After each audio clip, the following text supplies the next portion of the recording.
Hi, I'm Triva, the owner of Mod Retro Living.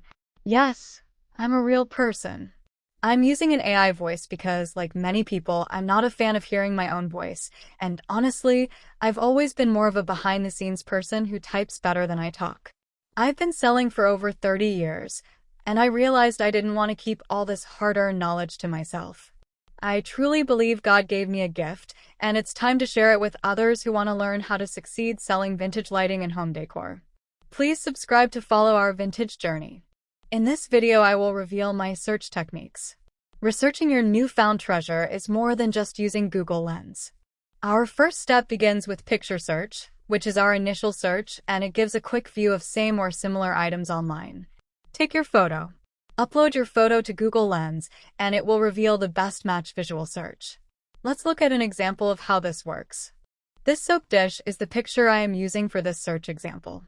Oh wow, there are several soap dishes that looks like mine. The prices range from $80 to $231. It appears my $10 find will bring a nice profit. I can see the average price and the descriptions they are using to help me with posting my listing. So do we stop our search here? You sure can. However, you may not get all the correct information. It could lead to you getting a higher price, or it may save you time and money in listing something that really isn't as good of a deal as you may be thinking. Let's continue to my next step.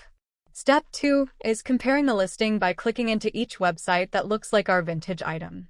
This is very important in order to get a true picture.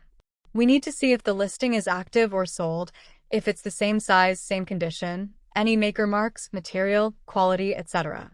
These examples are showing all the active listings from our initial Google Lens search. Notice the tray in the picture at the top right. When I clicked on the listing that showed $231 as the price, the tray is where it led. This is a perfect example of why it's important to click into the actual website. This likely happened when reusing a soap dish listing and changing it to a tray.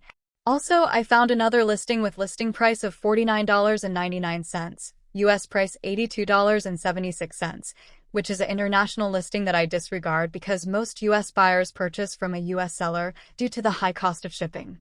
The top left is actually my active listing of $110. However, it's on sale for $82.50. Lastly, there is one competitor listing selling for $80.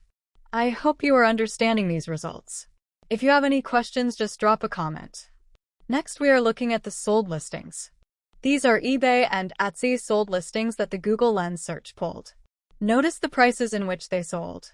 Is this the real value of the soap dishes? Should you end your search at this point? You could, but I prefer to continue. Let's bust a couple of myths I hear all the time in the vintage world. You've probably heard them too. Vintage and antiques are only worth what someone is willing to pay. Just look at sold listings, that's what the item is really worth. Sound familiar? I hear these phrases over and over again. When I overhear vintage sellers saying these, I want to interrupt them, but I don't. And while they seem logical, they can seriously limit your success as a seller. What if I told you those sold prices don't always reflect the true value of your item, just what someone accepted in that moment? Subscribe and watch for my next video, in which I will explain why relying on sold listings alone might be costing you money, and how to price based on real worth instead. Let's get back to the steps of researching. Step 3. Whether it's mental or written, my next step is taking notes. I take notes of the sold and active listing prices, keywords, any details needed to help you create your listing. Our fourth and final step is the deep search. The deep search consists of using the keywords from our initial Google Lens search, using the Google word or phrase search, and I just started using AI. Using keywords like clamshell and early 1900s for my Google word search, it resulted in finding this sold dish for $105. Lastly, the AI search. For this example, I am using ChatGPT free version. I uploaded a picture and wrote, "Show me websites where I can buy this exact vintage soap dish." The AI results was very detailed, giving me a lot of information on how and where to search, what keywords to use, and websites where I might find them for sale. This is really great and easy way to find information, especially for beginners. I am really excited about using AI. It saves so much time and gives me keywords I may have missed. Next, I searched the AI recommendations and was given the history of my search. Not only the year they were made, but the name of the era.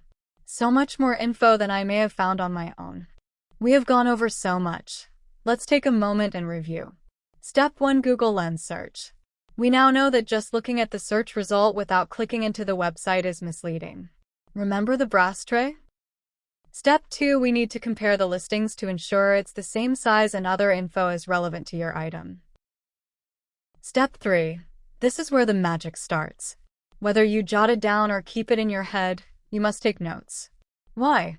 Because every detail you gather, every mark, material, or design element, helps you uncover the story behind the piece, identify powerful keywords for your listing, and most importantly, reveal its true market value. Step 4. We learned that going deeper into searching can lead you to a more accurate picture. Like a sold listing we found at $105. We have completed our research. Subscribe to my channel so you will know when my video is ready on determining the real market value of your vintage item.